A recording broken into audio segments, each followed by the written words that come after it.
Hello, folks. How you going? Sorry, got things going everywhere here. Okay, so we're having a few issues getting out through a few platforms, folks. But anyway, we're just got to do the best we can, okay? Because that's where we are. How do we get here, folks? That's what I got on the top of my sheet, actually. How do we get here? Look where we are. Far out, you know. Even with everything I knew and, everything I'm unlucky enough to know in my head, I just never thought it was going to, rattle out like this, folks. But guess what? We're here. So hopefully we've got a couple of people dropping in. I have sent them the link, but look, I don't know. I've had a lot of trouble with devices and stuff, and it's all right. And pages going down. I can share some posts, as you can see. I think on a couple of my pages, I can actually share someone else's page or post or something, but I can't seem to, copy a link and paste it. The one from tonight that went into Stop the Rot that I actually could do a live on, this afternoon on my phone, and that link's just like disappears when it goes in there. So, anyway, this is what it is, and, working for Real Deal Media, obviously, they're not impressed with us letting out, the information and doing, being on the ground. And like the other day in Parramatta, well, I'm working, the police have been around here because I had a complaint that I was out the area. But again, they take pictures of my, pictures of our media tags and off they go. And they'll be back again, folks.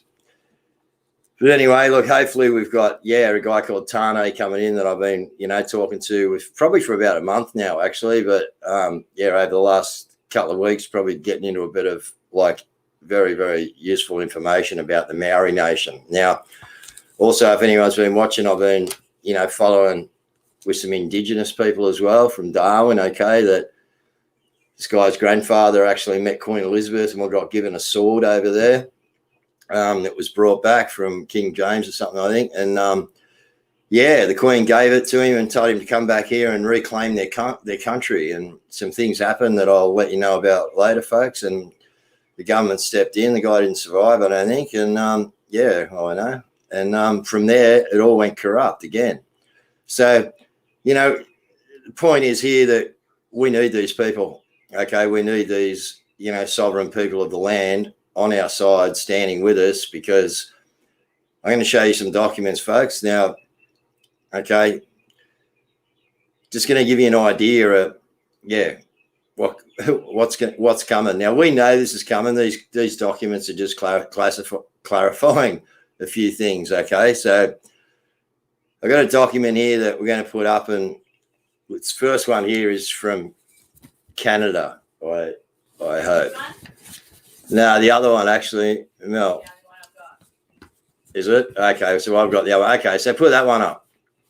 Okay, so this is from Canada, folks. You make it full screen for me, Don. Okay, there you go. So this is a province of Saskatchewan. Okay, now I've got my mate Pat King over here, and I'm going to have Pat on tomorrow at lunchtime. Soon as it's a public holiday, all right, I'm going to do something about 12 o'clock midday, somewhere around there, and we're going to have Pat on the show, and he's going to let us know what he's doing over there, right? And he's got some big stuff coming. And he's organising some really unreal stuff, folks. He's going to freak out when you find out what he's doing over there, okay? And it's from getting out there, okay, talking and having other people join in on the things that are happening, okay? So this document, sorry, Mel, you can put it back up. Yeah, this document, okay, is a Canadian document, okay? So signed, received. Okay, so by order of the Lieutenant Government, and what I want to do here, folks, is give you an idea. I'm going to pull out another USA document in a minute, or it's in my phone. I might just read it because it's, anyway. Okay, so by order of Lieutenant Government and Council, okay, dated September, okay, 2021, declaration of emergency has been made for the province of Saskatchewan to address the COVID-19, well, I shouldn't be saying that, far out, man, public health emergency. Okay, sections 18.1, Okay, so on the making of emergency declaration or new emergency declaration during an emergency period, the minister may, just have a listen to a couple of these things, folks. Put into operation any emergency plan or program that the minister considers appropriate. Any. Okay, they don't care. All right, this is just part of their agenda, folks. They've got it out so far, okay? And I should mention Gladys in a minute, but anyway, we'll get through a bit of this, okay? So B, authorise or require local authority to put in effect any emergency plan for the municipality. So in other words, this guy's, the UN, okay, will be dictating what is going to get put in and happen here. So can you push it along a little bit more, Mel, just so a bit more of the next bit drops out for me? Okay, so C, assume direction and control of the emergency response of a local authority. Acquire or utilise any real personnel property that the minister considers necessary to prevent, combat or alleviate the effects of an emergency. Now, don't forget, folks, they call them whatever they want, a friggin' emergency, okay? Anything they want. Okay, so hey, folks, while we're on here, can you hit the share button and try and get this out there? Because a lot of people are going to be interested in this, and we've got some people waking up, actually. I've got evidence of that. So hit the button for me, share it, give it a like, okay? Authorise any qualified person to render aid of a type that the person is qualified to provide. Now, their only qualification or provided qualification here will be whatever the UN says they're qualified in, okay? Get this into your head, folks. This is what's coming, okay? Control or prohibit travel to or from an area of Saskatchewan. So they'll control you within your border like they'll control us within our states. Provide for the restoration of essential facilities and the distribution of essential supplies. So they'll control your food supply. They'll control your electricity, your Wi-Fi, your internet. You got to remember, these are open comment statements, folks, okay? And this is how they like to do stuff, okay, and write stuff. So H, provide, maintain and coordinate emergency medical, welfare, law enforcement and other essential services in any part of Saskatchewan. Okay, and this is going to come in right across Canada. Now, these are the ones, okay, that you want to be looking at, folks, okay? So, cause the evacuation of persons and the removal of persons or livestock and personal property from any area of Saskatchewan that is or may be affected by an emergency and make arrangements for the adequate care and protection of those persons or livestock and the personal property. So in other words, they're saying that they can just take everything and it'll be all right, mate. We'll sort it out for you. Everything will be fine, but we own it all now. Authorise the entry into any building or any land without warrant by any person in the course of implementing an emergency plan. Again, they've already, this has already come in Australia, folks. Like I said to you, they're not happy with what I'm saying on here. They can come around, take my computer, take all my, gear that we go and do our lives with and that, and just walk back out the door with it. No questions asked, because that's what they say they can do. Do you think it's right? Let me know in the comments. I don't think it's right. Okay. Cause the demo. Now, this one, listen to this, all right? And think outside the box here, folks, okay? Cause the demolition or removal of any trees, structures, or crops. Now, look at that, crops. Why? If the demolition or removal is necessary or appropriate in order to reach the scene of the emergency, to attempt to forestall its occurrence or combat its progress. So if they deem the road it's a bit tough to get around, that you got going around your property and they need to get in somewhere because they've called an emergency, and an emergency is anything they want to call, well, if they need to take your crops out of the way, they can, folks. Okay, so this is just giving you an idea. So just goes there another bit, Mel? No. Okay. Just push through a little bit further and just expose the document a bit more. So here we go. So, produce or fix prices for food, clothing, fuel, equipment, medical supplies, or other essential supplies, and the use of any property, services, resources, or equipment with any part of Saskatchewan during the emergency period. So I know, folks, everything they got is everything you've got is theirs. Okay, and we'll have Pat on tomorrow night, okay, to discuss this and talk this, and he'll know a little bit more about this. And yeah, you'll be blown out with what he's doing over there in Canada. But there you are. They can price fix. They're telling you straight up what they can do. So it can cause information to be collected, used, or disclosed that the minister is satisfied is necessary to prevent, combat, or alleviate the effects of the emergency and for no other purpose. Well, what's the emergency? It's whatever he says is the emergency, folks. Conscript persons needed to meet at an emergency and do all acts and take all proceedings that are reasonably necessary to meet the emergency. Again, what's the emergency? Okay, so that's one bit of legislation, all right, that's just come off, come out on the Canadian. If we go back up the top of that, Mel, can we for a minute? I think, yeah, just like 21st of September or something, you know, Trudeau's just got like re-put in, okay, through a faulty, yeah, September the 13th, folks. So it's only a couple of weeks old, all right. It's leaked out, okay, it's come out, and this is what's going on. So that's Canada. Now, okay, we all know that Canada and Australia, Great Britain, okay, we're the test subjects for this little thing we're doing here, folks, or they're doing, okay. Yeah, that's right. Hey, Lisa, how you going? You can come in here if you want, Dom. Excuse me, we'll put the link, like, I don't know what's happened. They might be having trouble getting in here, but I'll put the link in the comments, all right? If anyone wants to come in, you are quite free and welcome to come in here and discuss anything that I am talking about or saying here. I do not have a problem with, discussing anyone's thoughts or, anything else, okay? This is about free speech, folks, right? Real Deal Media, we are free speech, okay? Might be my page, but we're still, Real Deal Media here. So the UN, folks, we've spoken to you about the UN, okay?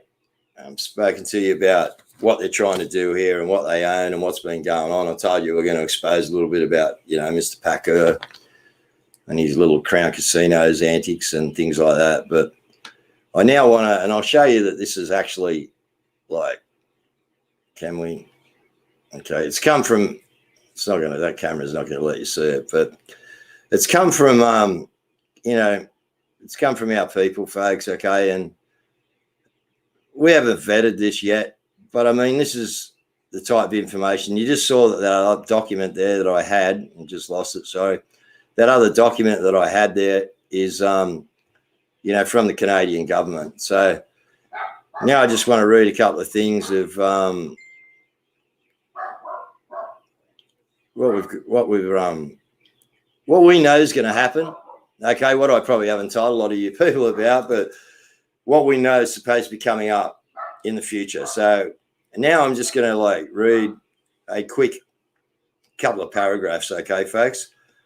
Probably a couple of pages, but anyway, bear with me. You want to hear this, okay? And once we sort out where this document come from, but look, it all makes sense to what's going on. We all know what's going on, okay? So once we work out where it's come from, we can vet it a little bit. I'll then actually put it out there and share it and just can get it around. But at the moment, let's have a bit of a listen to it. It says, the United Nations Directive 001, the start of the New World Order.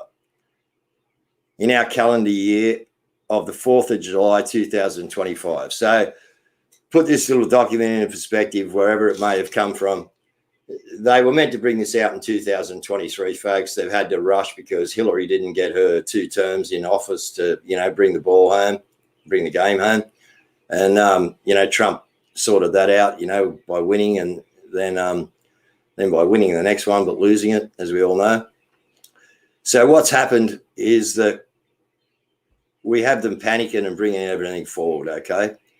So this is a supposed directive, but I just want you to listen to what it says. In accordance with the approval of the majority of United Nations members, the following directive is in effect upon receipt and will be implemented immediately with no exception of those subjects or items. That will obviously require additional time to change and or implement. All United Nations states will forthwith be known by their new name and corresponding number. Now, remember, this is from 2025, folks, okay? They want to bring this in, okay? For instance, the former nation of Canada will now be known as America Area 0001. The former United States of America will now be known as American Area 002. The former Central America, to include the former nation of Mexico, will now be known as America Central, Area 003. And the remainder of the former nations of South America will collectively be known as America Area 0004. The former nations in Europe will collectively and henceforth are to be known as Europe 0010, with a new map to delineate boundaries between Europe 0010 and Asia 0020. All new names for former nations within the various world continents are listed in the addendum to this directive, along with new maps in order to establish boundaries and locations of main United Nations control centres, UNCCs, which will administer all future government, administrative, military and policing responsibilities. Okay. Are you listening, folks? You think we're doing it tough at the moment? Are you listening to this? Okay. This is just, the only reason it's unvetted, okay, but I'm reading it is because that one from Canada, right, that is vetted, that's stamped and everything, okay, this is just, it's just telling you the same thing, okay? So listen up. As of the 17th of March 2025, the former United States of America has turned over their military and police forces to United Nations for control and responsibility, and they will be disbanded or integrated into our global United Nations forces as soon as possible. The former United States of America, being the last nation to cede authority, listen to that, last nation, folks, okay, over to the United Nations Security Council, has created untold problems and delays for our United Nations plans and will soon feel the brunt of rapid and decisive changes to meet our scheduled goals of a unified one world government. Okay. Yeah, Lisa's here. Lisa can come on in. Hey, Lisa, how you going? Hello. So Lisa will tell you. Wait a minute, I've got the wrong speakers on. I'll be with you in a second. You're right. So Lisa will also confirm with me that you people that this document here is an unvetted document. Okay, what I'm trying to show you here is the resemblance to the one that just come out in Canada, and down the road further of what we already know is meant to happen anyway. Okay, so let's continue for a minute. The entire executive branch has that going. No, I had the wrong speakers and microphone on, so I had to change. Yeah, now you sound better. Right. Cool. Okay, so we're just going to read a couple of paragraphs of this, Lisa. So the entire executive branch of the former United States government is hereby dismissed, as our selected United Nations leaders will assume those duties with an approved administrative council to assume those duties. The judicial branch is likewise dismissed immediately, as United Nations judges have been selected and are waiting to assume the task. However, the legislative branch will remain at their posts until they are incrementally relieved of their duties by United Nations representatives, yet not yet selected or in place to discharge those responsibilities. Questions regarding this directive or further concerns should be held in abeyance until United Nations representatives for your respective locations have arrived to resolve pending issues and questions. For the immediate moment, you may continue your life as normal. That's nice, isn't it? As you have in the past. That's nice of them. However, the instructions below are not to be questioned or disputed. You will all have sufficient time to understand and follow these future directives, orders, and regulations as they are formulated and issued. Please do not panic, and you will find our new world transforming into one of a society of planetary excellence. Well, there you go. From the words of David Rockefeller. Please do not read number 7 because I can't deal with it. I'm not reading 7 because what I'm going to do is just flick to the next page, Lisa. As I said, this is not vetted yet, and I've been asked to read it. Yeah. I could vet it for you. Yeah. But the point is, it's a lot of the stuff that we know what's coming. Yeah. But there's a lot of stuff that's a bit bizarre in there as well, and the way it's written. So it seems to be fake, giving real information as a fake, so that you're not paying attention to what's going on. So they've mixed up a lot of falsehoods with a lot of truths and put it out so that people read it and say, yeah, that's fake. And then they don't pay attention to what the UN's doing because that was fake. That doesn't exist. Yeah. So the next paragraph here, It says orders to all personnel of former federal, state, county, and local government entities. Number one, on the 5th of July, 2025, all right, 2025, folks, okay, you will commence to repaint all ships, aircraft, vehicles, both military and civilian, to the United Nations blue colours, as has already been completed in all other nations of the world. So they're saying that by this time, right, that they wish to have, the United Nations wish to have every other country pinned down, turned over to the United Nations, and the last country they've got to take out is the USA. Yeah. Okay? Why do you think the last country they've got to take out is the USA, folks? Is it anything to do with little weapons that they might have? Yeah, maybe a bit of resilience, and a bit of a bit of fight back from the boys. You know what I mean? And that's what they don't like, folks. Okay, that's why they've disarmed the rest of the world. Okay, and our continent as well. And this is where we are. So allegedly, just my opinion. Yeah. So all instructions or directives from the United Nations Security Council or United Nations representatives will be understood to be applicable to the entire former nations or nations and will be enforced throughout all areas and locations. Failure to comply or resist will be met by violent and brutal force. Now, this is where, as Lisa said, you'll find, because the next paragraph says, and those not in compliance should expect to be shot on sight. Well, we probably know that that's what they're going to do to us, or they're going to put us in camps, you know what I mean? But, yeah. This particular document, though, is very, very badly written. So, I mean, I could write something like this. It doesn't mean it's not true. It just means that it's not coming from the people it's saying it's coming from. Yeah, we know what's coming. We know what they're doing. We can see it. And if you can't see it, open your eyes. But, Yeah. Now, we covered... last week we covered or Friday actually, we covered the service workers, okay, the frontline workers, Lisa, up there in Parramatta, okay, and we had a fair few up there. I got all the footage in that there, folks. You can see a bit of live on Stop the Rot and on Dave Graham, and Mel's got some other stuff she's getting edited with Lisa and that, I think. But anyway, we had all those people out. Now, I found out, okay, we had about 57 just in Illawarra, but I found out the New South Wales number is 3,000. Just New South Wales of frontline workers. Now that's police, nurses. Oh no, was that just a nurse figure, Mel? Nurses, 5,000. 5,000. Oh man, I got it wrong. 5,000. Guru was wrong. Guru's never wrong. Yeah, okay. I was wrong. But that was that's 5,000. That's New South Wales. That was nurses only. Okay. Now, listen, folks. I'd love to really give you some good news and say that, we're going to hang out and the government's going to realise that they need you people and they're going to bring you back to your jobs when everything opens on the 1st of December and we are allowed to go to all places. So they say we're, the unvaxxed or the vax can go and do what they want, okay? They can't stop me like they did last night going up to my local restaurant to get a feed because I haven't got a mask and I won't Q code, okay? Yeah, so he lost his money last night. Way it is, okay?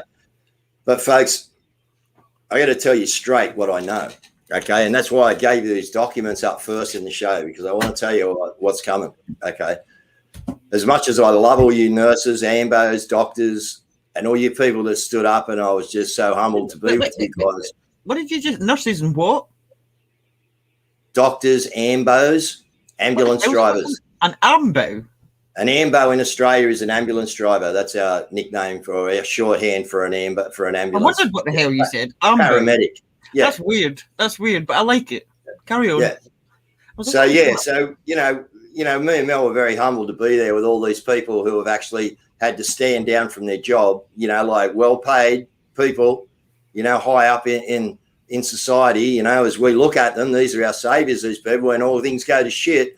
It's the nurses, the doctors, the ambos, the coppers, the fireys, all these frontline people. Well, fireys as well. I love these words. Ambos and fireys. This is great. Yeah. Well, guess what, folks? We got some trouble, okay? Because they're going to be replacing you, but they're not going to be replacing you with yourselves, okay? So I'd just like to tell you right now that you need to start looking at what you're going to do. Anyone that stood up, I'm with you all the way, okay? And if I could help you out, I would, okay? But you need to start looking at what you're going to do, because I'll tell you what the idea is here, okay? They have people sitting in the wings, okay? They are all CCP peoples, okay? And they are going to be coming in and filling your jobs. And if we've got, someone army that does radiation or X-ray in the army, they will be coming in to fill your job in the X-ray. Okay, how they're going to fill the number they have to fill is they're just going to bring in more operatives. Okay, this is a worldwide takeover, folks. And what I'm trying to tell you is to friggin' wake up. Okay, they are coming at us. Okay, they are going to give us a little bit of grief over a little bit of peace. Okay, over Christmas. Okay, to lull you into another false sense of security. I'll tell you what's just gone on with your friggin' your politician. Okay, and I can imagine Lisa's digging into her as well. Okay, but right, what went on? I told you ages ago that she was up against ICAC. And a few people go, bullshit. Yeah, okay. Well, here it is. It came out in the mainstream. She's up against ICAC. Out of the nose. Yeah, folks. I'll tell you how they have manipulated. Now, I know she got 14 billion in Bitcoin. Okay. I'll tell you again that Setco from the Union down there in Melbourne got 20 million. And I'll tell you that Daniel Andrews got 120 million. Okay. But let's go back to Gladys for a minute, folks. Okay. What did Gladys do? Everyone's saying how she was a great premier and she was this and she was that. Okay. And I'll tell you what happened and where she won the hearts of Australia, and who even knows whether the bushfires were natural or man-made. Okay, so we have our thoughts about that too, folks. Okay, but the bushfires hit. Okay, Gladys stepped up to the front line. Okay, and she supported people. She was boots on the ground, and she won over the people of New South Wales. I'll give it to her. She did. Okay, and she done her best at that time. Now, whether at this time she knew she was being manipulated and pushed by the CCP, I don't know. Okay, that was a year or two ago. Okay, but I'd say that she already knew what she was involved in, if you're asking me, okay? Because all this is planned and manipulated people like you see in the States, okay, like you see in Britain, like you see in Canada, okay? We are no different. It is manipulation. They put in who they want. It is all planned. So it's all planned. I would say, Guru, judging by what we've uncovered over the last week about Australia and the CCP, that she knew. Yeah, she knew. Okay. So this was Gladys's... here let's lay out Gladys's little involvement in this friggin' scam, demic, whatever you want to call it. Okay, she had won the hearts of the people of New South Wales through the bushfires. Whether the bushfires were intentional, we don't really care, right? The facts are she won the hearts of the New South Wales people. So therefore, they took her into a pandemic where she already had the hearts of the Australian people, and she had done the right thing by the New South Wales people. Okay, she had stood by them in the fires. Then we had the floods. Then we had this. Then we had that. And she was there for the people, and she done a pretty good job of charading as this great premier. And that's what everyone's saying. Oh, wasn't she great? Wasn't she? Well, no, I think she was a rat bag, but I'm not going to, I won't say what I think she is. So anyway, folks, what she was used for was to get the 70 to 80% rollout. That was her job. Okay, that was it. That's all her part of this thing was. Okay, then as you've just seen, because we said a while ago that she probably won't be here by Christmas. Okay, I said that. Okay, by the end of the year, man, she's like, anyway, here she is. She's resigned, gone because of ICAC. Okay, well, it's not ICAC. It's part of the plan, folks. Okay, because this, yep. What's ICAC? Internal ICAC. Internal.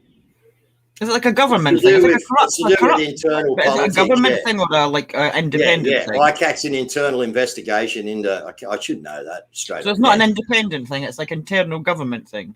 Yeah, exactly. Yeah, presumably external, probably, Lisa, but never external. You know that. Yeah. So yeah, where was I? Sorry. Yeah. Right. ICAC. So what's happened is now we got this other dude coming in. Yeah, there we go. The Independent Commission Against Corruption. Independent. Well, I don't think it's real independent because they always put in there who they want to do it, So what's happened is she's going down for that. Perfect excuse. Get her out the road. Okay, now they bring in this next dork. Okay, they're saying this French guy. Okay, and we've looked at him and we can tell you that his father, I think Mel will bring him up here in a minute, probably that Pere, the politician guy, that looks like he's running for, if you can, it's no worries if you can't. We know who he is, folks, okay? So there's a few that are putting their hand up, but, you know, from what we've researched and what we've looked at and what we've found out, this guy's old man is high up in the central banks, okay, and he's a globalist. So I presume that he's going to come in looking like a good guy now, okay? This is my predictions. He's going to get it, okay, get the job, come in looking like a good guy, lull you into a false sense of security over Christmas, and then he is not going to be scared to screw us down come next winter. Now, the thing I've got to say about next winter is what we're watching, folks, in all these other countries is the double jade, okay? People who have had the Quinella, you know, now getting to not 75%, but 80 and 90% of the people who are actually going down with a particular flu virus. I shouldn't say that word neither. A flu bug. Yeah. Okay. So we're just starting to see this in Australia now, because we're a little bit behind the time, okay? We saw Israel, we saw Canada, okay? And then we've seen the repercussions of America, other places, okay?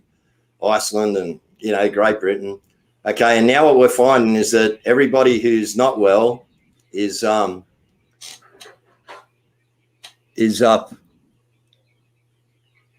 Yeah, here we go. I can't read that, Mel. Can you make it? No. She'll make it bigger for me.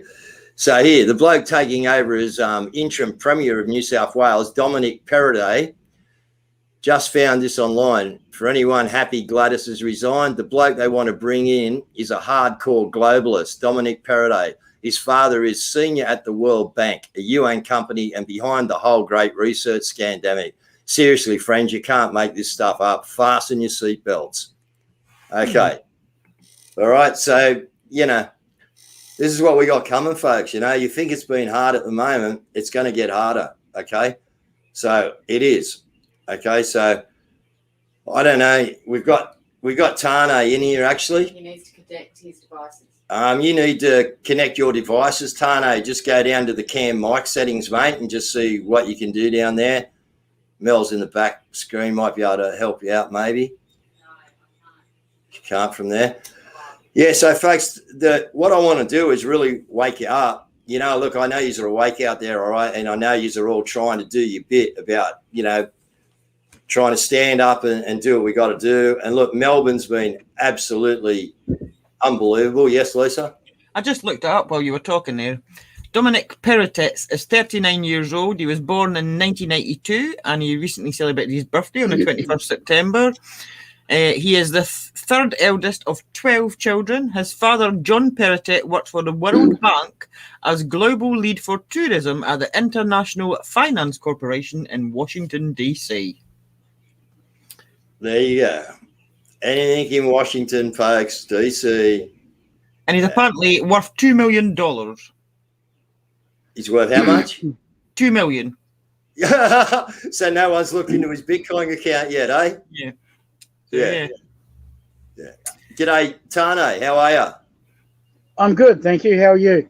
Yeah, good. Thanks. I'll introduce you in a minute, mate. We're just going to close up here on what we're talking about, and you would know exactly what we're talking about here, Tane. So just listen in. If you want to add 2 cents, mate, you come on in, and we'll introduce you in a minute to who you are and why you're here. Was that Mel? And who? Was that Mel? Mel? Lisa. Best researcher in the world. There you go. So if you want to know anything, ask us, guys.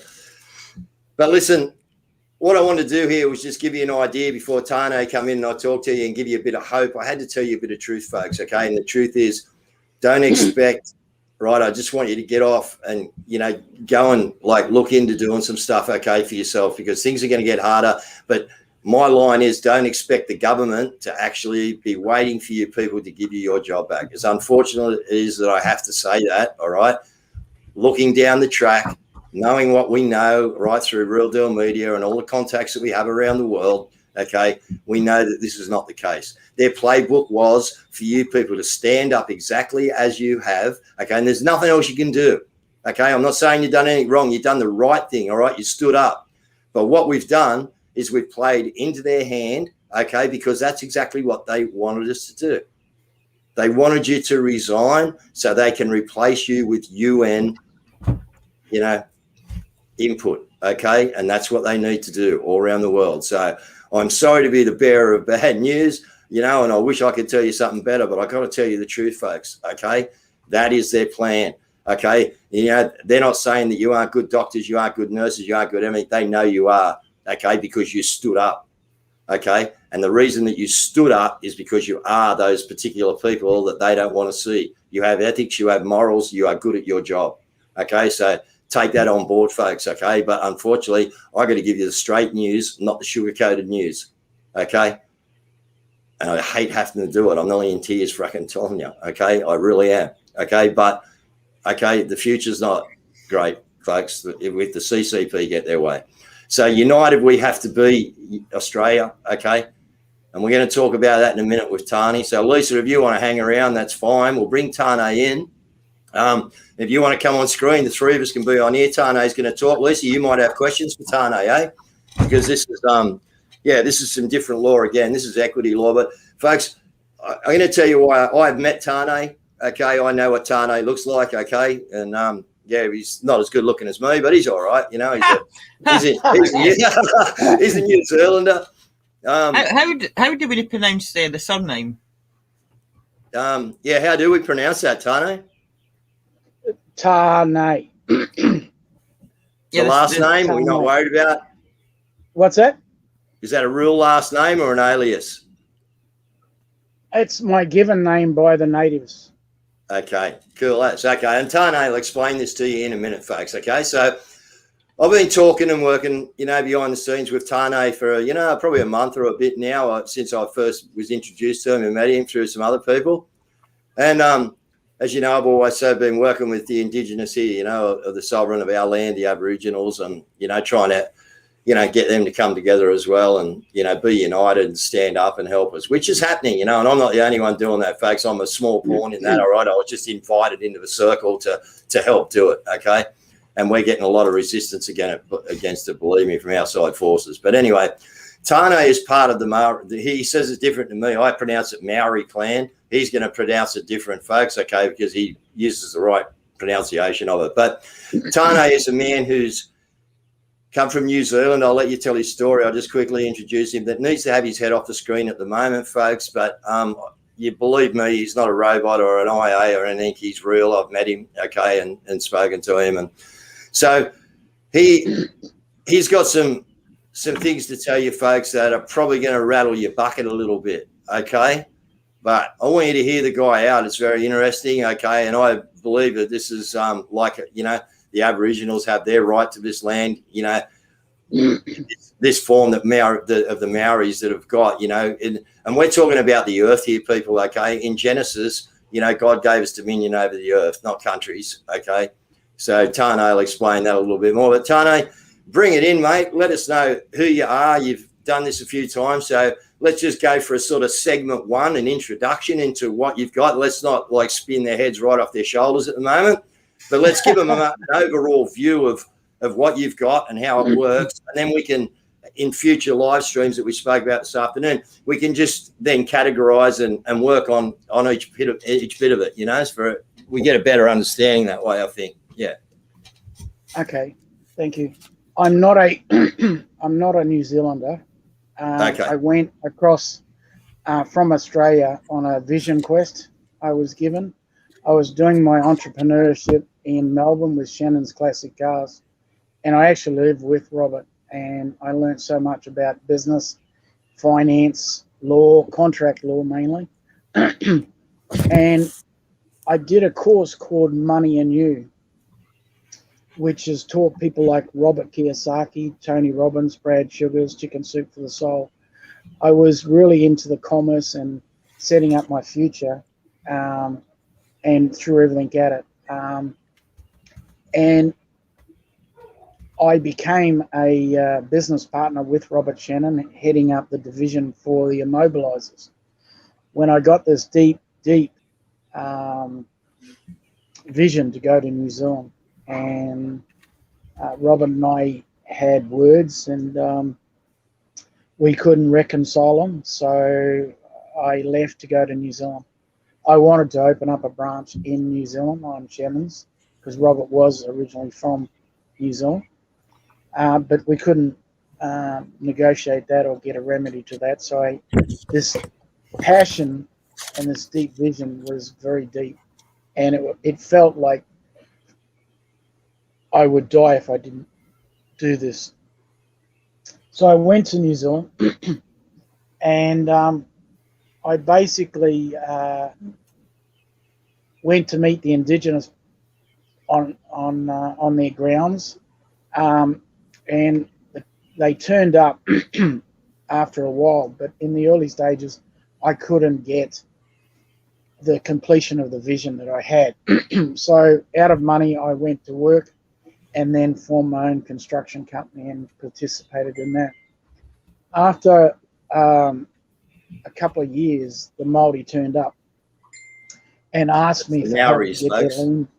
Yeah. Māori. It's called Māori, M-A-U-R-I, not M-A-O-R-I. Māori means white origin, and there's a story behind that with Captain Cook naming them. But the Māori are spiritual people of the land. No different to the Red Indians, the white people. We're all spiritual beings of the land. Yep. Land being the fact noun. And that ties back to Genesis 1:26, where God created man in our image, that's plural, in our likeness, and gave dominion over earth to man and all of its creatures. So the question, I'll come back to the question I started asking, but I listened to the Māori as their complaints that they owned 100% of what they call New Tirini, which is New Zealand in Māori. And they're down to 15%, and they didn't know how they lost it. So I was told very deep conversations with them, and it was above my reality. So I was interested enough. So I took one case of theirs to court, and it was hands down innocent all day long. So I was expecting to get a win and walk out of there and say, well, you need to follow the system. But it was found guilty, which astounded me and got my interest up. I then went and I appealed, where 90% of my cases are won on appeals in the rule of law. And I appealed, and I won the case on appeal, and that got me interested, and I wondered, how can a tribe of people lose their land? And I traced it back to the days of the war, First World War, where Māori declared war, not the English, not the colonials, because the colonials, which were a division of the New South Wales colonial system, came over to New Zealand, and they were getting control over the colonials that had jumped ship and what have you. So Māori had their own court system, had their own infrastructure. If the English were sitting alongside the Māori and justice, but they couldn't rule over any Māori. They could only rule over the colonials. After we declared war, the system had changed. We were registered under the birth certificates and told that was a way of tracking us in, reporting back to the families. Yeah. There was a sinister intent behind that. So when we came back, we were now registered under the colonial system, and they'd taken over. Mm-hmm. And we were declared dead under the Cester VQ Trust 1666 and lost at sea. And we are now under administration. Very, very similar story to what happened in America and even what happened in Scotland as well. And there's similar stories all around the world, Tane, aren't they? It's a system that's right around the world. It's not, and it was deployed by the Pope and in partnership with the United Nations, who are the franchisors of the states. Yeah. And the correct syntax of the states is called the estate. So when you register a child, or you get registered, you set up a estate, and so much finance gets released in fiat currency into the system. And under the 1933 Trading with the Enemy Act and the Emergency Banking Act, you become the backer of the current currency, the debt.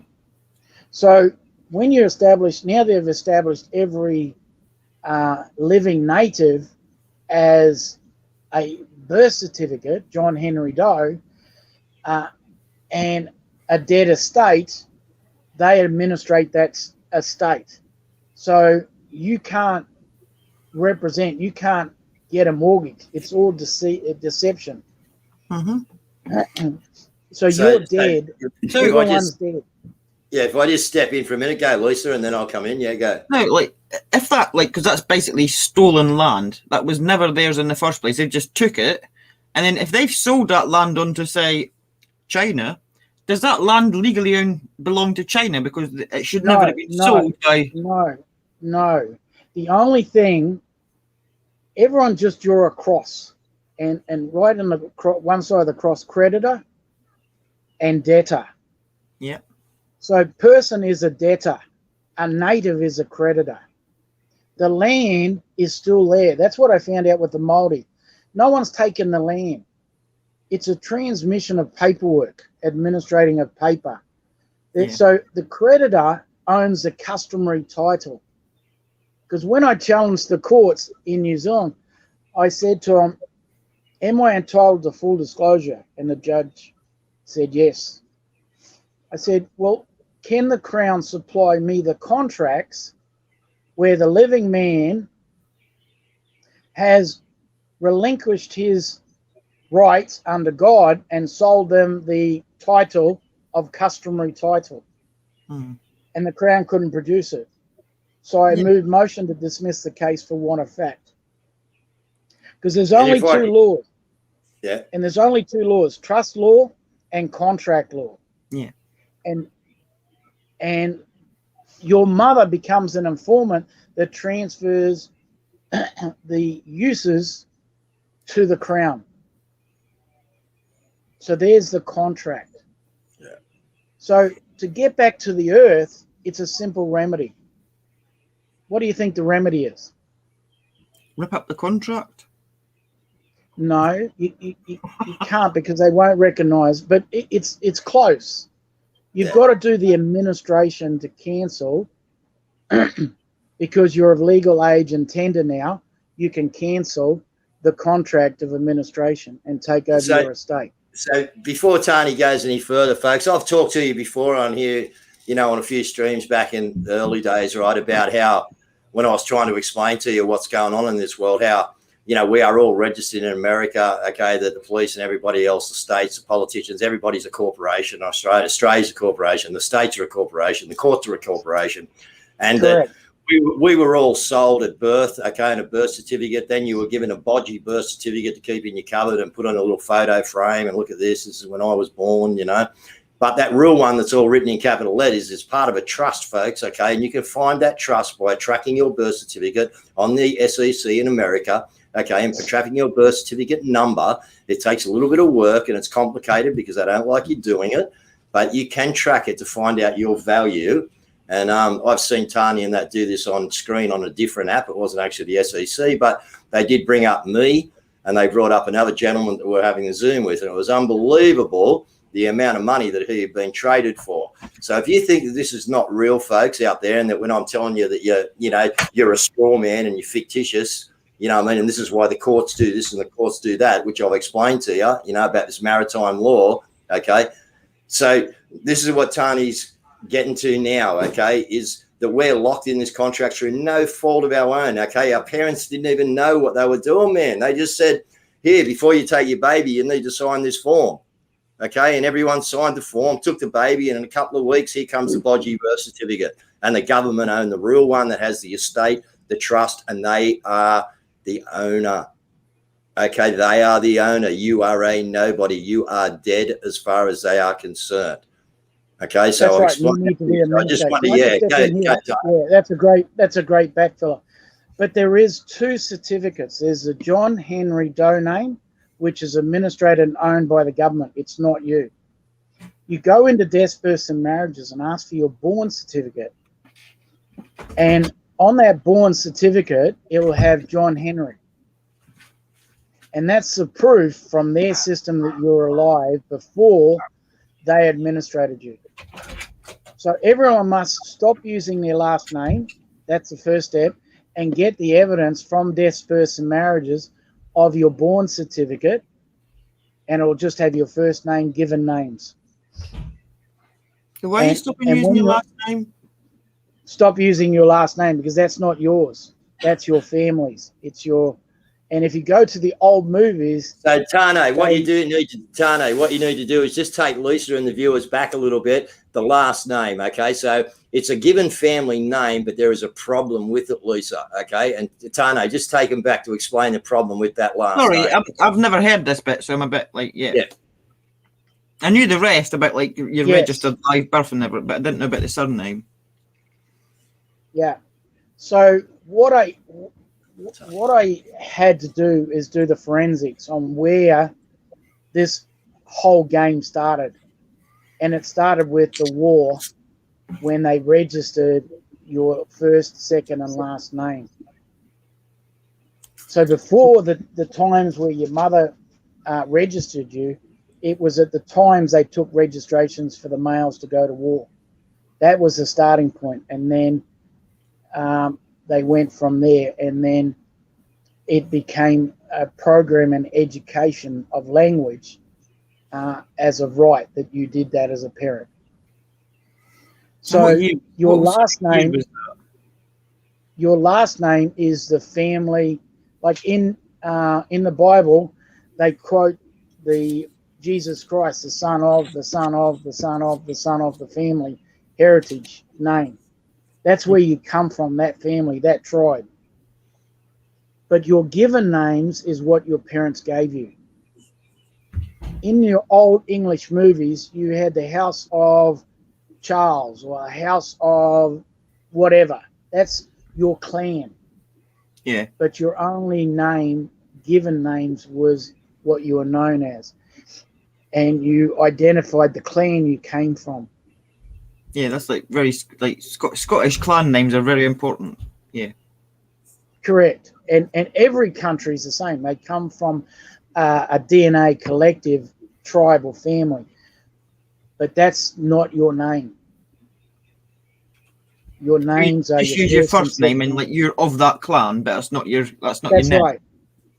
That's right. So I'm actually David Michael, son of Cecil. That's right. Is that why like my maiden name is Davidson? Does that mean son of David? Is that like why you've got Davidson and Johnson? Is that why these names were sort of made into these sort of things? When I did the research forensically, I've got, and I'm happy to send it to David and he can sort it, is all the different family names right back to Noah. And you can track your family back through that ancestry in the last name and last name only. That's interesting. Very. Yeah, can you send that to me, Dave? Yeah, we'll get it over. Yeah, no worries. Yeah. So okay. It's like the real capture is they took us off the tribal land and they put us into schools to educate us with their experiences, their education. Yeah. So the programming part is we've been captured by language. Yeah, that's what they've done in America with the Native Americans. They put them into their Catholic schools and like totally indoctrinated them, cut all their hair and everything, tried to take their heritage and their history away from them. It was disgusting. Divorce them from the land and their culture.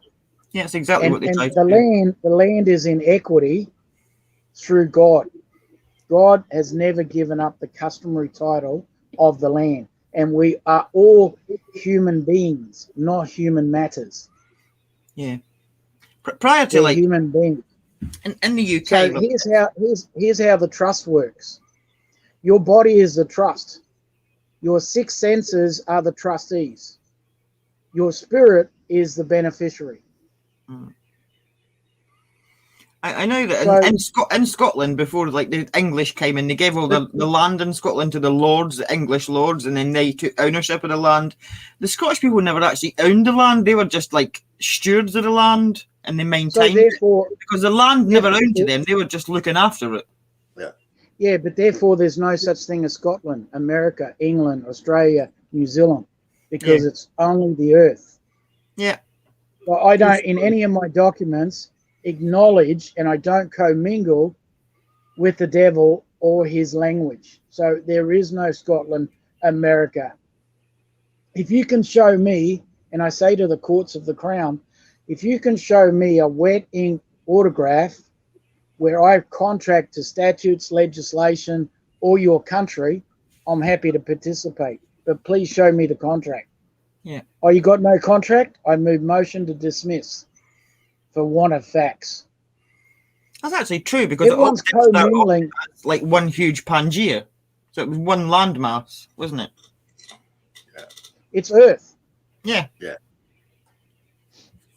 However, whatever adjectives you want to use, that's fine. But it's still Earth. It's not Scotland. It's not America. It's not New Zealand. And I am not a participate, as John Henry, got any contracts to the statutes, legislations, common law, whatever you want to put it up. I'm not a party to it. And I don't want a contract to it. And if you want to take me to court, then I'll take your fiction, your house, your assets from you for using documents for pecuniary gains under the Crimes Act. Very interesting. It is. So I will not. It's something that's been it's hard. Like this sort of language and the use of this language is something that's been indoctrinated into you since the moment you were born. So it's very hard to get out of that. Yeah. So what's your name? I can't see your name. Lisa. Lisa, would you play a game with me, Lisa? Yes. Thank you. So now what I've done is I've contracted Lisa. So she's got no excuses now.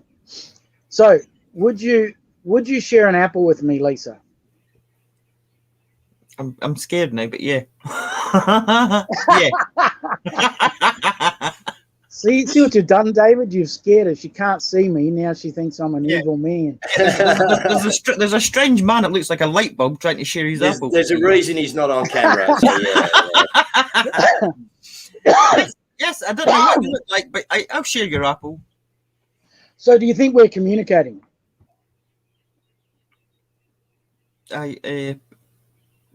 Yes. Okay, end of game. So what's your definition of an apple, Lisa? It's a piece of fruit. Or a computer. Right. Maybe a Well, computer. my definition's a computer. you're smart, Lisa. Yeah. So we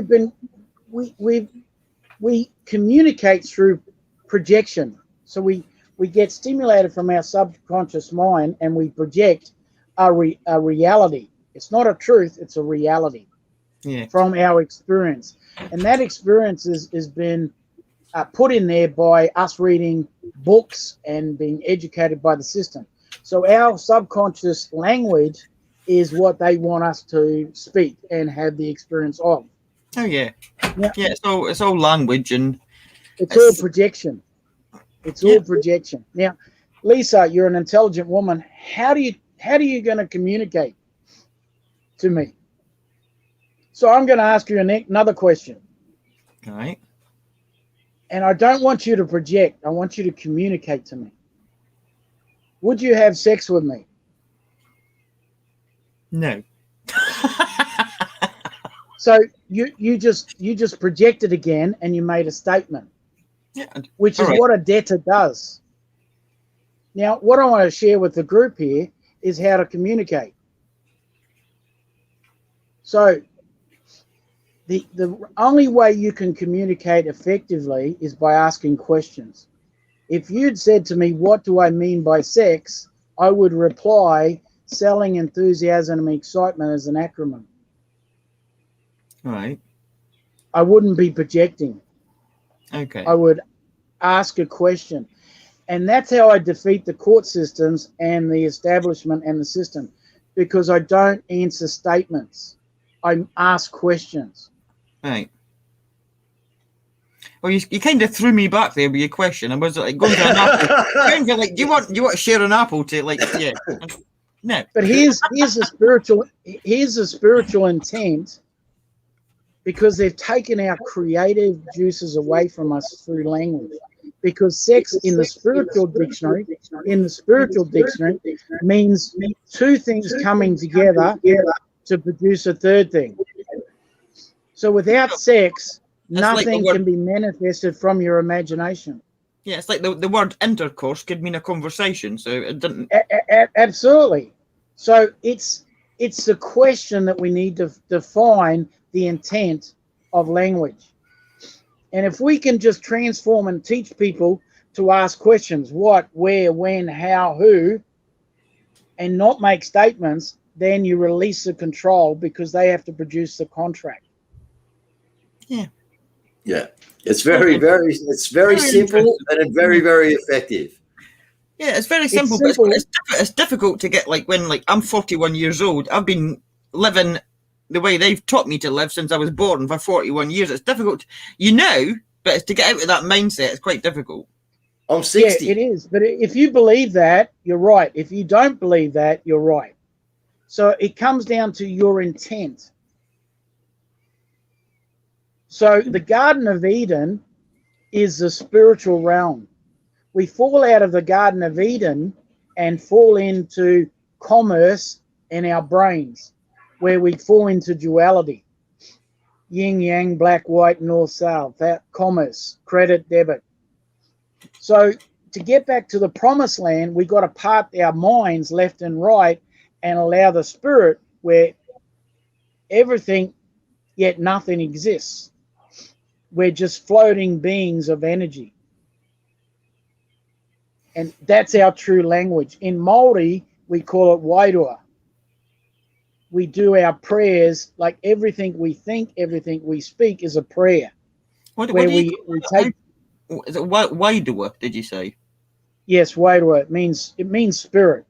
Right. Wairua. So yeah, we got to get to our spiritual self, and that's where I've learned to separate myself from the physical.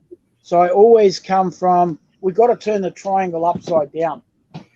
We've got to give up the physical and return naked, and let go of, have a number one and number two on all the experiences that we believe are realities or truths, because the truth of the truth, there is no truth. We just captured in projecting realities. So yeah, and we got to get the language of spirituality back in play. Very interesting. Yeah. Yeah, it is, and it's very, very logical and very, Look, Tano's won a lot of court cases with it. Tell them why you're not in New Zealand, Tano. Why you're not? Probably why you're not on camera.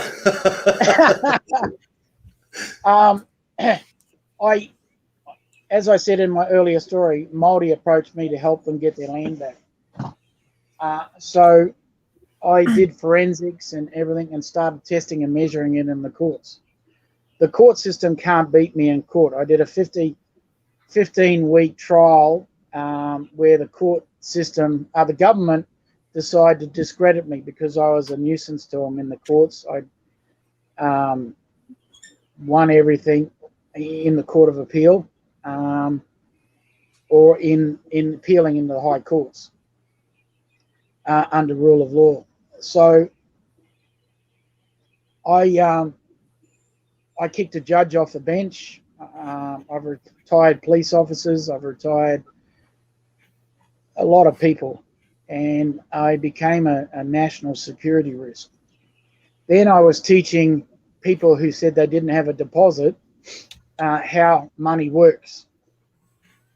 And so I was giving and teaching people how to get their homes without necessarily the normal system. And that put the banks on notice. Then they charged me with 36 accounts fraud. Yet I never had a bank account. I never borrowed any money. But they came after the head with the knowledge, tried to cut it off and discredit it. I won that court case and got a unique decision on it, where under a 15-week trial, the decision from the Court of Appeal said the judge failed in every element of the case, every element of the disclosure.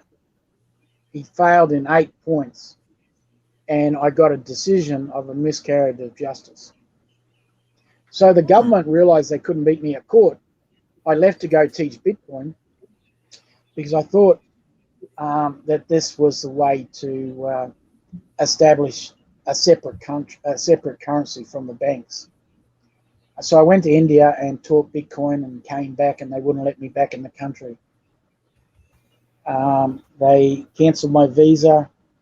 So they couldn't even kick me out of the country. They waited till I left the country and then cancelled me to ever return. I filed a court case against the ministry and the CEO of the immigration, and they refused to go to court. I was lucky to have a female judge who said, no, he's got a right to know why you're not letting him back in the country. And then while they were getting their documents together, that judge was taken off the case, and they allocated another judge. They wouldn't let me back in the country to represent the case. So I had to employ a lawyer and guide the lawyer into the processes of the case. We lost the district court case, and then we went to appeal, and the lawyer disappeared. And they wouldn't let me do any more filings. So that's why I'm stuck in Australia. I'm not stuck in Australia, I'm just on the earth. And I did my katikea, my prayers, and I was told to stay. And I said, well, I don't want to go through what I went through in New Zealand. So I've got the processes of equity. I've got the law that's been recognised by the United Nations and the Queen Elizabeth II in equity, because equity is the highest law in the world. Everyone gets caught up in the common law stuff, and that's under, if you can imagine a cup, the common law statutes, acts are one cup, and the system controls it. So they control it under a law called jurisprudence, and jurisprudence is a fiction of law, and that's where everyone goes to court, and if you'll be harvested, basically, because you're dead. So what the Te Turi done, and what I found, that it's a new cup, it's a new equity, it's of the land, for the people. And so what I'm wanting to do is, I've got all the paperwork organised now to migrate people, just as scripture, to the promised land and back into the native state, the Garden of Eden, through administration paperwork. And then we migrate back to the land, and we form locally municipal law under the hapu, or under the district councils, because I've got a document from the Attorney General of the Queen's agent saying that the local councils are illegal and have no jurisdiction. So it's a merger and takeover of the local councils for the local people, and then we make our own laws through the new law that we've got, and we give up the language of the governments of English, because it's non-factual, it's nonsensical. Very interesting. Okay. So there you go. Yeah. I've invited somebody who's going to find this very interesting, and they're backstage. Yeah, I saw that and I brought him in, but I should introduce him because, yeah, Tane, we're actually very privileged here, mate. We actually have the, so Lisa's what we call our co-producer over there, like for the American show Real Deal Media. And, Right. yeah, so we got someone here that's popped in, mate, and you're very privileged. This is the owner and the producer of Real Deal Media, Dean Ryan. So I'm very privileged to have him come in on my stream. So, Dean, how are you? Hello, Guru. Hello, Lisa, best researcher in the world. I didn't write that. That was Mel. Okay. Yeah, sure she didn't. And hello, Sir Tane. I hope I'm pronouncing your name right. Tane. Tan. Okay. Excuse me. Yes. Hi, pleased to meet you. Good to meet you.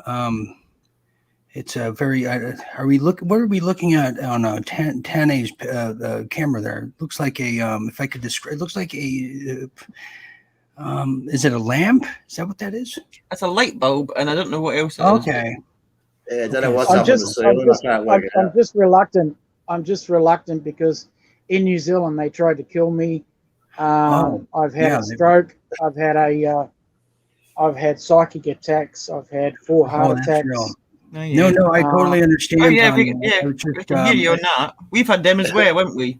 Yeah, it looked like I thought he was boiling an egg. It looked like he was boiling an egg. I didn't know if that was a bulb or an egg, but now we know.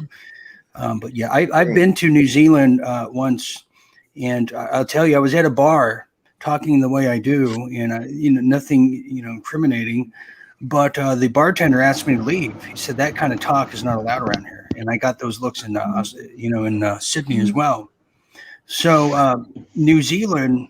Having been there, there's a massive groupthink because there's just not a lot of people there in New Zealand. And they're having immigration issues, as in a lot of the youth in New Zealand were leaving to go to uni over there in Sydney and just move there, in general. So what better way than for the CCP and all the Hollywood elite, well, to move down there, but they had to get the Christchurch event going first, to then clear out the land. And it got so bad, and correct me if I'm wrong, that the New Zealand government even said, well, we can't have any more foreigners move here, Americans, in buying up all the land. You have to be a natural born citizen. Am I correct on that, Tanya?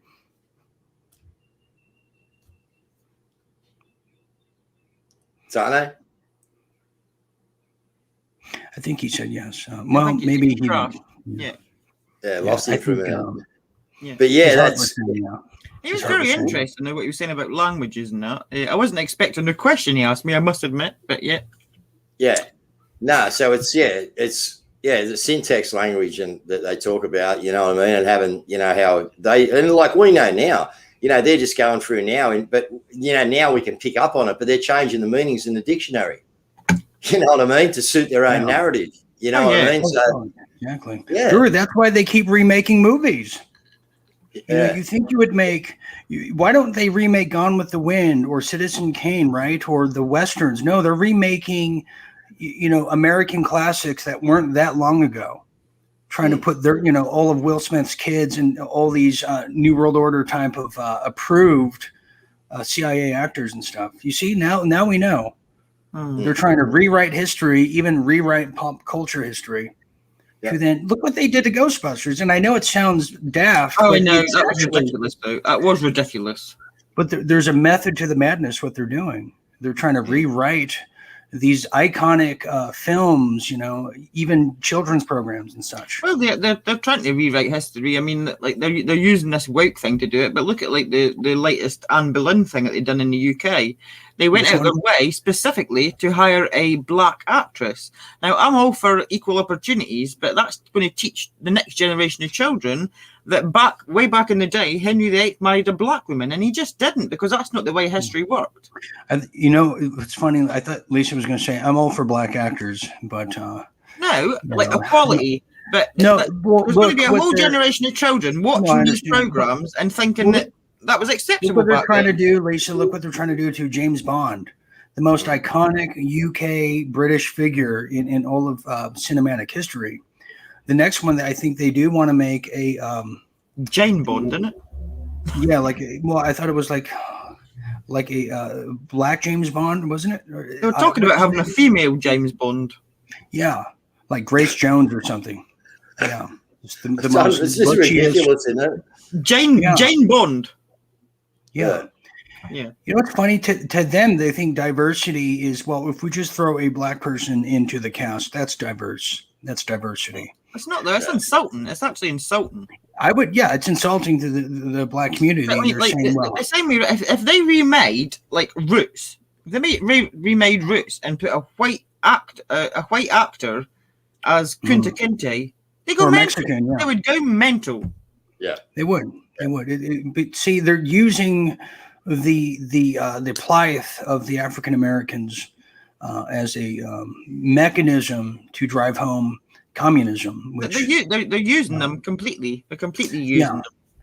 To wipe out our history, wipe out the United States history, to cleanse any kind of sovereign identity, nationalistic identity. It's exactly what they're doing. And, if it was, there was no problems with racism for so many years to many youthful people in America. Everyone elected the first black president. In fact, everyone elected the first black gay president, if you really want to get down to it. Yeah, they most certainly did. Yeah. And the first tranny, never mind. But it wasn't a problem. It wasn't a problem till they told us. Yeah. it was a problem. Yeah, so it became the 1800s. They've actually, by trying to combat racism, they've made racism worse than it probably was 50 years ago. They've made it worse. Yeah, and that was their whole idea, to bring it out to the forefront and then spin it to where their narrative on how they wanted it. They've caused so much resentment between races that it's worse than ever. Polarizing. Yeah, it's polarizing. It's actually what happens when you go to prison. It becomes very tribal. It's very they also segue off into little like blacks and the Mexicans and what. It's just like weird. Well, and then historically speaking, you would think that America was the only country that had slaves and indentured servants. Hardly the case. No. Hardly the case. You look at Brazil. And tell me, if anyone is watching, how in the world did Brazil have the African-looking Brazilians that they have today? Is that just by coincidence? Well, slavery goes back thousands of years. They actually in Africa and parts of Egypt they had white slaves. But Exactly. Oh yeah, you can't say that. No, slavery. You're not allowed to say it, but that's what happened. They had, there's a lot. Every race in the world has been a slave at some stage in history. Some stage in history, yeah, that's right. Yeah. And in fact, we're all slaves now. We just don't realize it. No, we are. We wear slave masks. Slave, and it's very unfortunate. And I don't know what it's like in Australia with the Aborigines and their struggle today, other than poverty, I would assume, like the Navajos and the Native Americans, but. It's I don't know. Everything was fine. It's very polarizing too, because I would even make the case that if white supremacy was the problem, all that stuff, you've almost emboldened people to now go there because they see the Black Lives Matter, the riots, and all this stuff. So it's emboldening so many classes that it's the perfect storm to destabilize, the most powerful country in the world, the United States, to destabilize us with distraction, violence, civil unrest, economic terror, cyber terror. And as that is happening, to then go through the back door and pose as the saviors, the referees, the whoa, what's going on here, guys, and call yourselves the UN, and just make sure you hide that Chinese badge. That's it. This is it. This is what they're going to try to do. So, did we lose our guest? Is it because I'm here? Yeah, I think I don't know if he dropped out or what happened to him, but I'm just starting to realise my pitch is starting to they're not going to let me go much longer. They'll start and interfere. Oh, okay. So I can see coming back. I don't know. No, look, he's going to come back. We're going to do him. Yeah, we're going to have him on a couple of times a week so he can explain to people. And if people, want to, look at that process to actually get themselves out of a system, and it's quite all there to do. People want to fight court with his documents. He's a nice guy, mate. He's very, very nice, Tano. I've been working with him for a while. I want to ask Stuart this question. This is a question I've been thinking about here in the Commonwealth too. With Lisa can participate as well. I'm thinking now, just to be Mr. Positive about it. Now, let's say the court rulings and all these court filings work out for everybody. Not to say they won't. Is if we come out on top or equal to level, and maybe have the lead.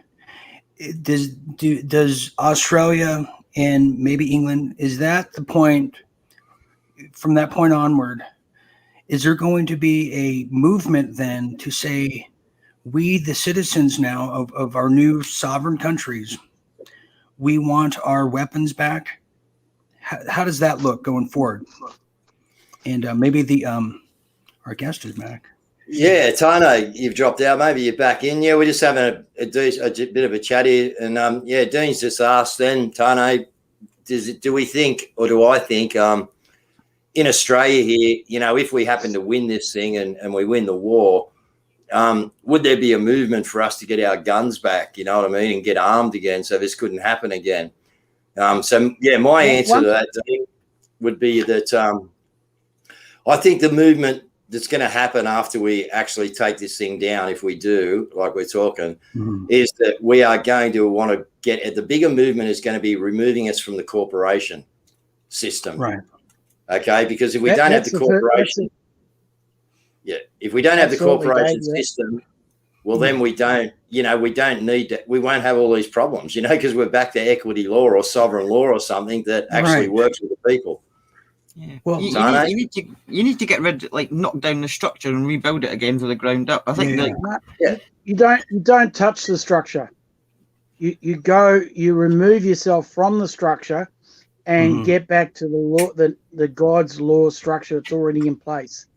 And the difference, like I've talked to Aboriginals and Maori since being in Australia, and they say, "Oh, we just use our own law." I said, "But you haven't got that recognised in contract with the rest of the world." That's the difference with the Te Ture. If you write this down, Teture,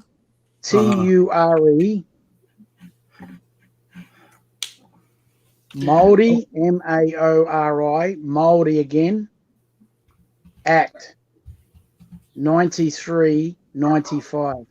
That's a public act that's recognised globally and was written by the Privy Council regents.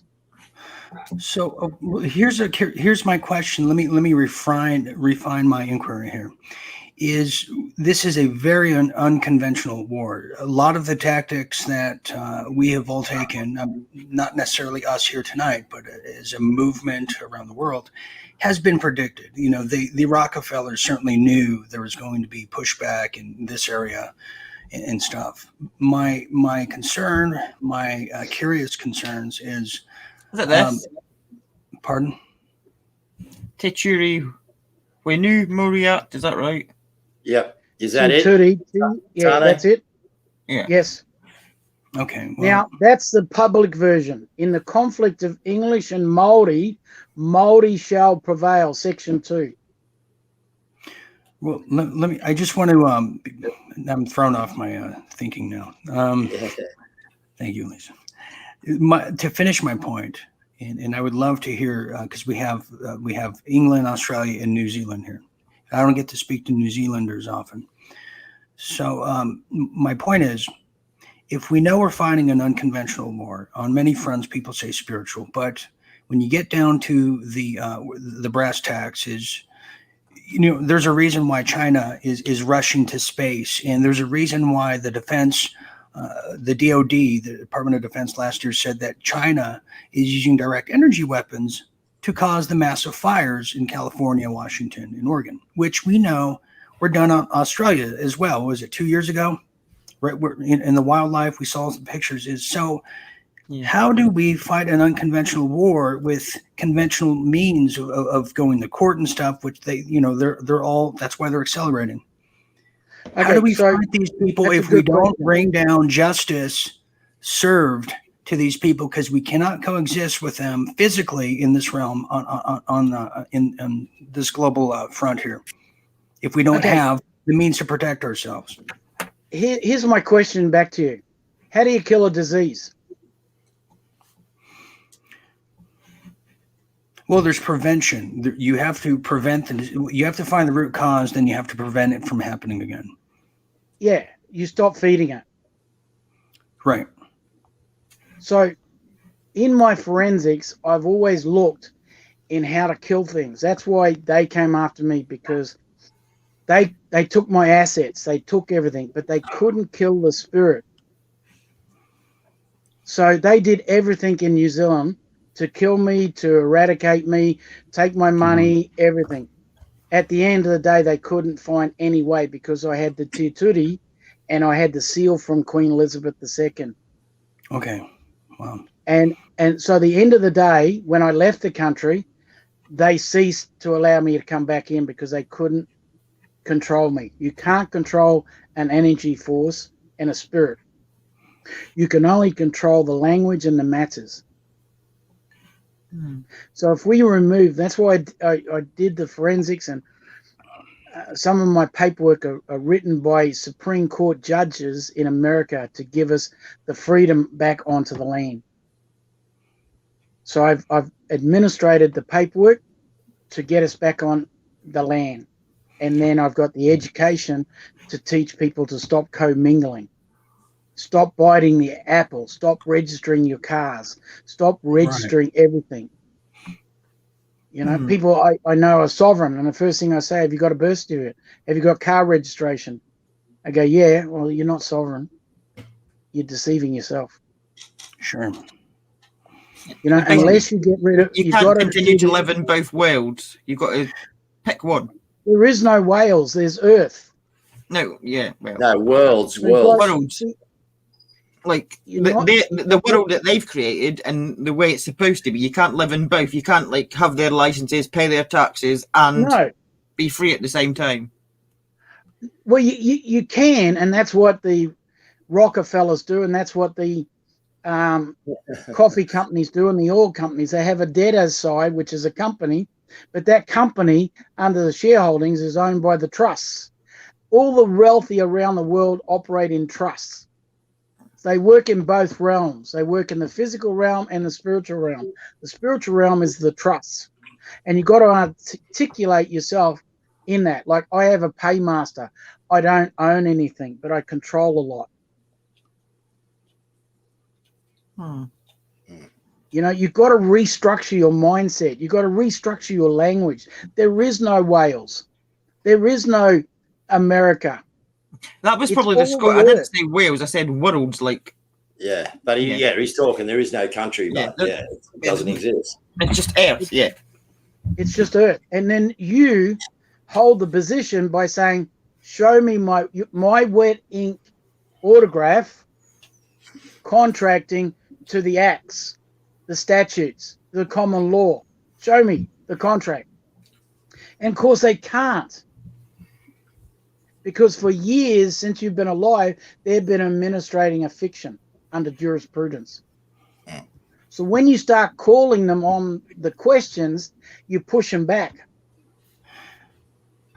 Well, but you need a lot of people to do that, you know, and that's why I'm trying to help Tana. I've done it for 30 years on my own.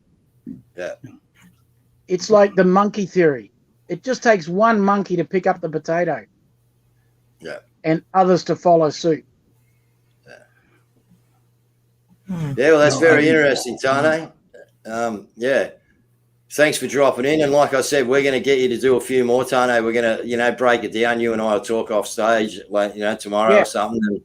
And we'll get it down into a few sections, which I know you've already got because you've been doing this for a long time, mate. So I'll leave that up to you. What do you want to, you know, prepare and bring each week, you know what I mean? Or each couple, you know, we might do 2 a week or something and try and get this out there, Tane, and see, you know, what sort of, sort of people like Lisa are out there that are smart enough to actually understand what you're saying, you know what I mean? And, get the gist of this language. It's let's get Lisa and yourself onto the private side so you can actually, because nine-tenths of the game of education is experiencing. Yeah, living it. Yeah, obviously. Living it. So the way I teach is I give data, we play a game, we get a result, we debrief the result, and then we give more data. So your transformational process of your language, your habits, your perceptions. Like, can I just play this one game with everyone? Everyone just draw a square on their bit of paper. Yeah. And divide it by 16 squares. Here's my question. How many squares do you see now? 17. Right. 19, Most people don't count the extra square.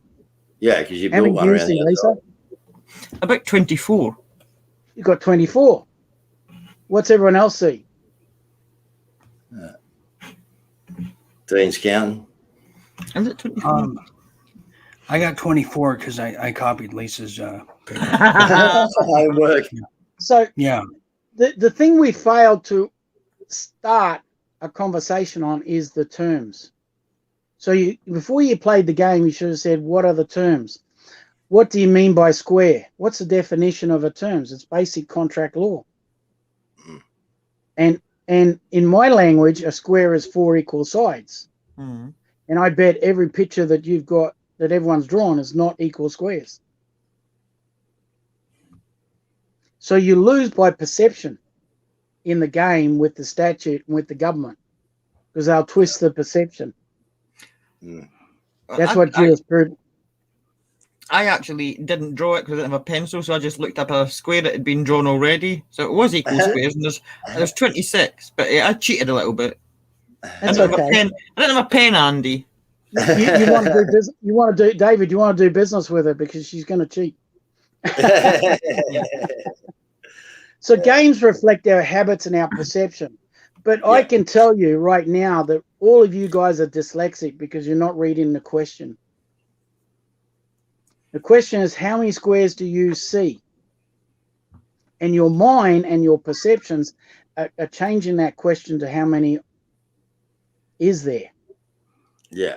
Because look around the room. How many squares do you see around the room? How many? Close your eyes and see how many squares can you see. Because the question said, how many squares do you see? Not how many squares there is. And that's how you've been trapped by your mind and your perceptions. You can't even determine a question on how many squares do you see. Yeah. Can I just point out that you're doing riddles and it's 9:30 in the morning and I've not been to bed yet? Let me draw another game for you that will clarify that.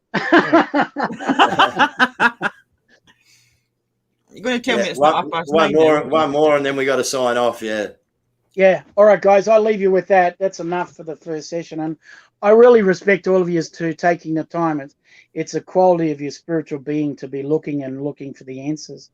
And I believe once I educate you what I have, that this is our way through, because everything the system has got, I have done the forensic to create the same in the equity position, including our own banks and our own money system.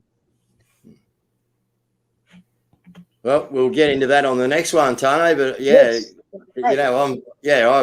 As I said, I know a little bit about it. I don't know, I know what you've spoken to me about, what we've discussed in different Zooms and stuff like that. But yeah, I'm very interested in it, folks. And, as I said, it's about de-arming them. You know what I mean? And if we can get, different people groups together and have a look at this, I'm sure that if it goes somewhere and there's people interested in it, that, I'll be able to sort out with Tani to do a group session and try and get people involved who would like to actually take the step. So we'll get more into it over the next couple of weeks or the next week or so, and we'll get Tane back on.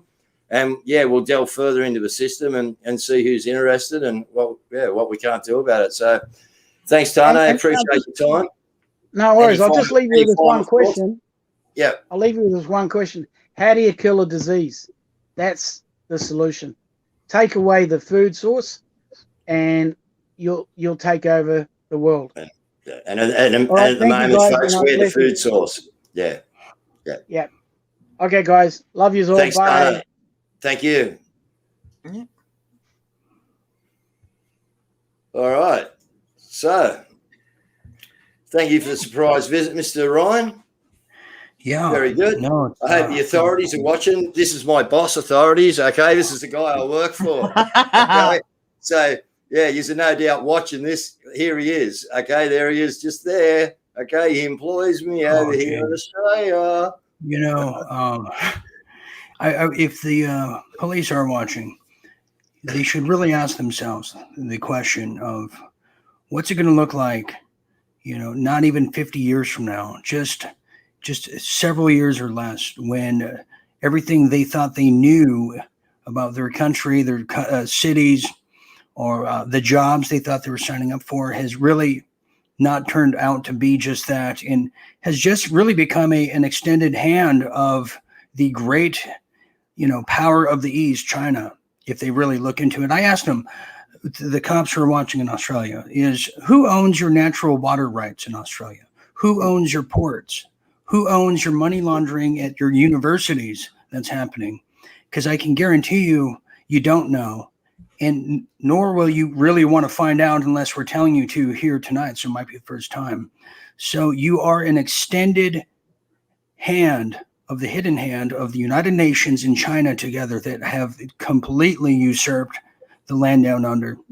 And as an American and Americans, it's so hard for us to watch what's being destroyed in that great country. But what side of history are you guys going to be on? Because now we're at that point, and that's what they have to ask themselves. Are you just doing your job, and are you going to be happy with that, or are you going to do the right thing for humanity and turn on the silent oppressors, the invisible enemy that's within? So that's what I have to say to the intelligence agencies. Yeah, thank you, Dean. And I've asked him the same question, mate. Where are they going to be? And you know, if we happen to pull this thing off and win it, you know, which I know we can, because that's what happens. We do win eventually. But yeah, where are they going to be, mate? And how many claims they're going to have against them? You know, so just think about it, guys. You know, I'll put it out to you again. You know, to exactly what Dean said. Have a think about what you're doing, mate. You know, we're out here doing what we're doing, and I tell you, it's all coming apart, folks. Okay. It's all falling apart, okay? You haven't got that much power anymore because people are starting to wake up, okay? Right. So your governments are giving you guys instructions that you should not be carrying out. So, yeah, again, I just say think about it, folks. So, Lisa, anything you'd like to say to our Aussies before we drop out of here? Because we have the biggest event of the year about to happen in about half an hour, which is our Rugby League Grand Final there. We can't interfere with that. Just want to say that there's a 26 million population in Australia, which is it sounds like a lot, but in comparison to like the UK, which is like 3 times that amount, and the landmass, it's quite small. But they've went really hard on Australia because of the smaller population out of all the Commonwealth countries. But what they forget is that that's not 26 million, because the whole world stands with Australia. Yeah. The UK stands with Australia and America stands with Australia, because we're all in this together. So they might think that they're dealing with 26 million, but they're dealing with a worldwide population. So just watch your backs, because we're all ready to stand up. And that wasn't a threat. That was a promise. That was a promise. Okay, so we know what's coming, folks. Okay, we'll do another stream in a couple of days, and we'll talk. Well, tomorrow at lunchtime, actually. Just before lunch, around lunchtime, because there's nothing going on. Dean might do a late night show or something with some music, I think, over there. But yeah, we're gonna get Pat on here and just have a bit of a chat and look at a few articles and different stuff. And he's doing some stuff over in Canada that, you know, maybe we can try and, you know, imitate over here, folks. In a way, you know, not exactly the same, but you know, we have people over here that need to stand up to. So that's what we're going to be doing. So I'd like to thank Lisa for dropping in. Thank you, Dean, very much for coming in, mate. And Yeah, if I'd known what question I was going to ask, I might have stayed in bed. But yeah. Yeah, and again, Tane, folks, you know, just another Indigenous person who, you know, I've checked all his stuff, folks, and I'm telling you, he's spot on, man. He's won all these cases. He's done everything he said he's done. You know what I mean? And yeah, so it just shows you that there's laws out there apart from these corporation bullshit that we're stuck in that actually do bring peace and harmony to the community, and that's what we need. Yeah. So on behalf of Real Deal Media, me, Lisa, and Dean, thank you. And my wife in the background, thank you very much, pulling up the articles and doing stuff. I will end the session. So thank you very much, folks. We'll see you soon. Bye.